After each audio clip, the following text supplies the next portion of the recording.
Hi everyone, Tim Anderson here, shock specialist at QA1.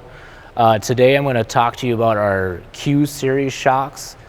This is our updated CircleTrac twin tube shocks. I'll start over here with our 8Q series. This is previously our 82 series shock. You may remember it as a clear threaded body, and then our other small body shock would be our 7Q series, which was previously the 70 series. That was a red steel body. Now it's a black smooth steel body. And then one of our more popular ones would be our 5Q series. Previously was our 51 and 53 series shocks. The 5Q is available in both a bearing mount and a stock mount. So both 51 and 53 are now under the 5Q shock series. And lastly, we would have our, this one's in pieces here, but this is would be our 6Q series, previously known as our 62, our aluminum threaded body shock. So going to the internal components, we'll start here with our new seal design. You'll notice a new closure nut with a seal embedded in it. And then also in our gland, a new seal in there as well. These work well together, prevents leaks and keep debris out of the inside of the shock. They also have less seal drag, so your shock will react quicker and be more consistent. Other internal improvements, starting with the gland here, you will notice that we now do have a O-ring energized gland that fits between the comp tube and the gland itself. So between the chamfer and machine end on the comp tube and the O-ring on the gland, we get a nice slip fit here. Everything snaps together nice, clicks into place, creates a great seal in the compression tube of your shock.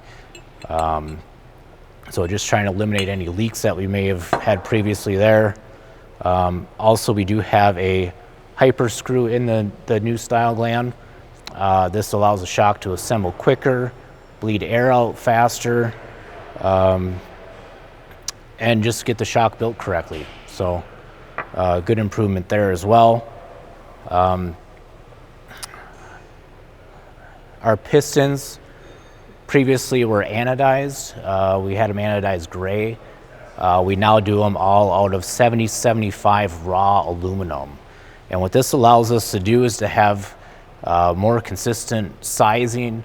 When they get made, they come off the machine, we clean them up, and they're the exact same size as they're supposed to be. We also offer a O-ring behind the piston band in all of our pistons now, just to create repetition, repeatability and consistency between shocks, and avoid any blow-by or leaks. Some other changes we have made would be the use of bleed shims in our shocks. Previously, we would drill the piston out. We found that we can be more consistent with our bleeds and our builds if we use a bleed shim. So having these shims made to put in place of an actual bleed hole is going to create a lot more consistency. One final piece that I'd like to touch on would be our new base valve. We still have our three normal, our three base valves that we've always had. We have a soft, a medium, and a firm. We do now have what we call a soft firm, which is for a soft compression, soft being 5 valve or softer, and then a firm rebound, which would be a 10 rebound or higher. The reason we came up with that is that has balancing bleed setup between the piston and the base valve and prevents hysteresis and makes a more consistent dyno curve. So those are all of our updates on our Q series shocks.